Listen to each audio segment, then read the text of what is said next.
I ain't gonna say Wack100, but listen, Wack100 sent me that paperwork, and y'all seen the video I put up with Pooh Shiesty about the paperwork. Though the paperwork is true, it's different things that transpired is the reason why that paperwork existed, right? Basically, Pooh Shiesty was claiming self-defense, like they tried to rob me.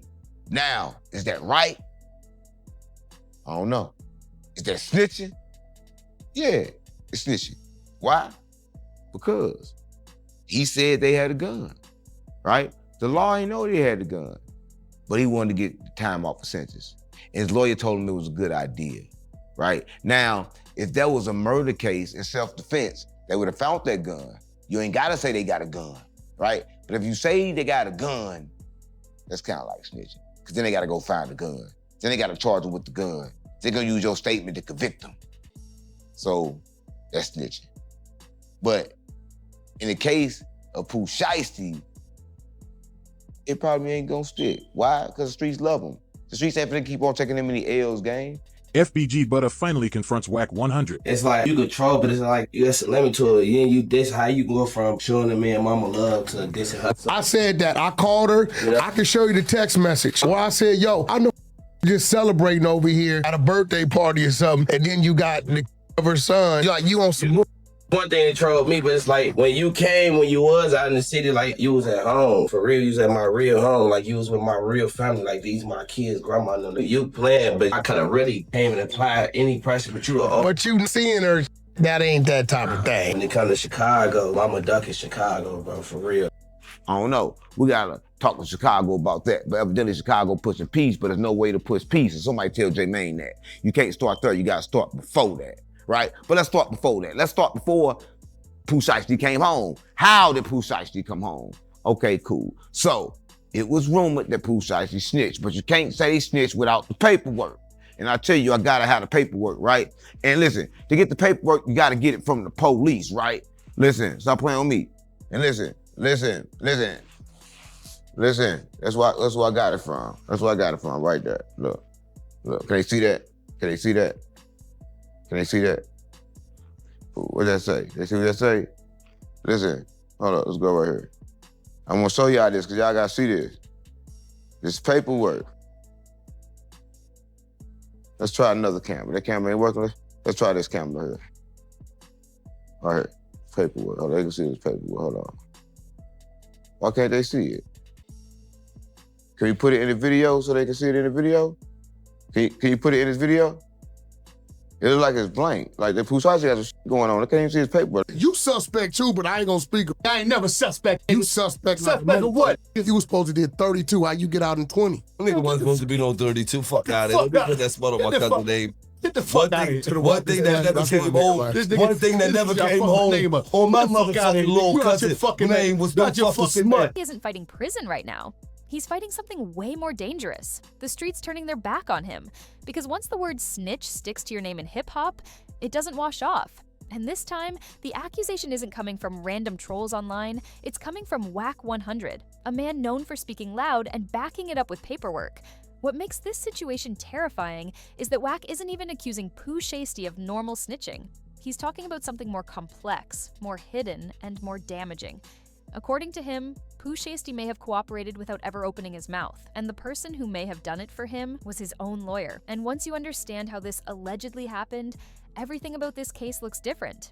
When Wack100 says someone told, the internet pays attention. This isn't a blogger chasing clicks.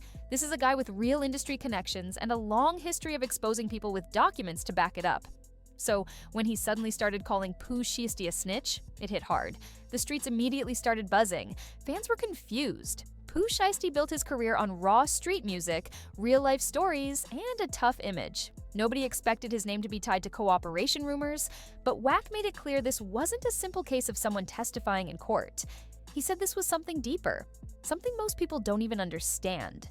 And that's when people leaned in, because if Wack was right, this wasn't about paperwork on the internet. This was about violating one of the most serious rules in street culture. But what case was he even talking about? Everything traces back to a shooting case involving Pooh Shiesty and his crew.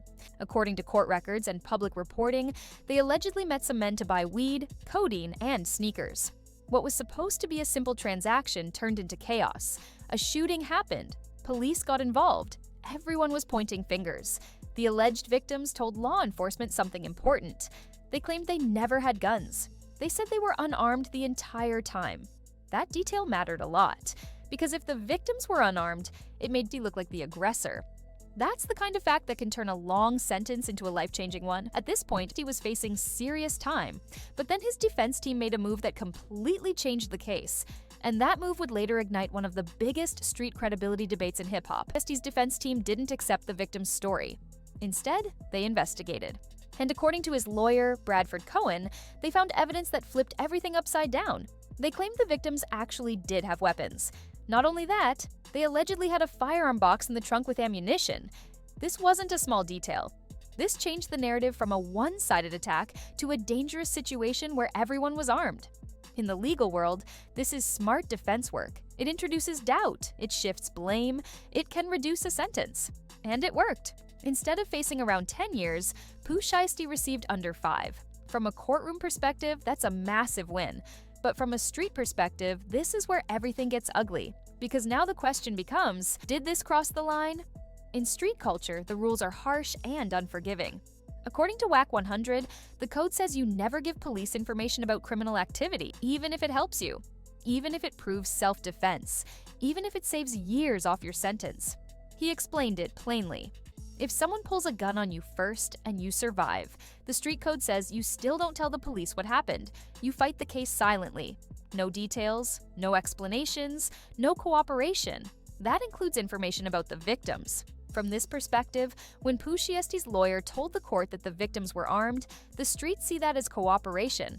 Not direct snitching, but indirect, because law enforcement still received information that helped their case. Wack backed this up with his own life story.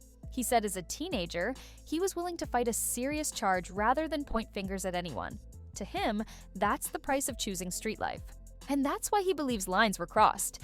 But then something happened that made the situation even worse. The lawyer spoke publicly.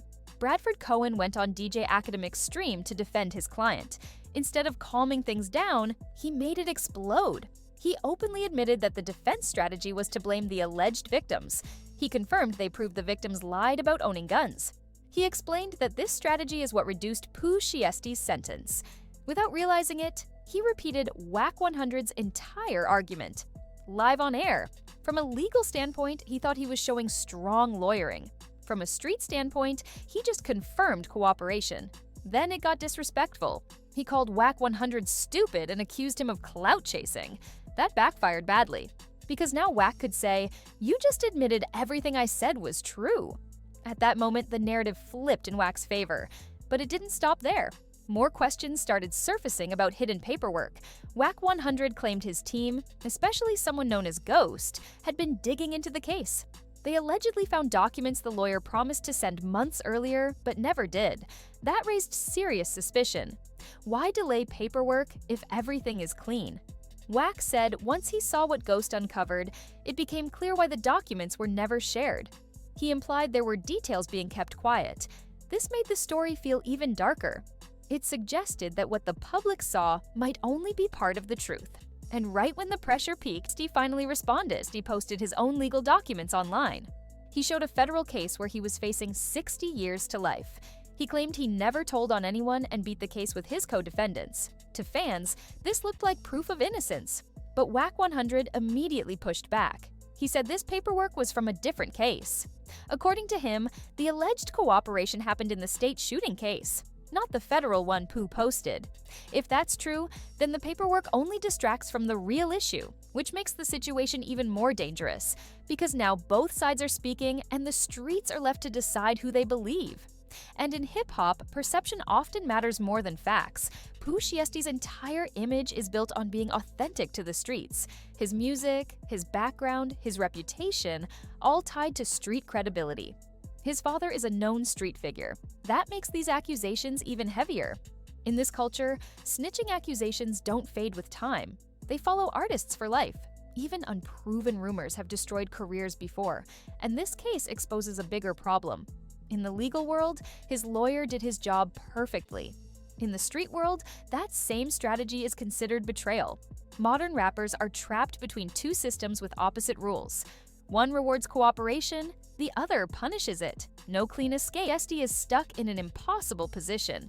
If he followed his lawyer's advice, he gained freedom but may have lost respect. If he stayed silent, he could have lost years of his life. Wack100 believes the line was crossed. Shiesty says he never told. The streets now have to judge who's telling the truth. And in hip-hop, once doubt enters your name, it never fully leaves. This isn't just about one case. It's about how survival in court can destroy you in the culture. And right now, Shiesty isn't just fighting a sentence, he's fighting for his entire identity, because prison ends. But in the streets, a damaged reputation can last forever. Before we wrap this up, one thing is clear.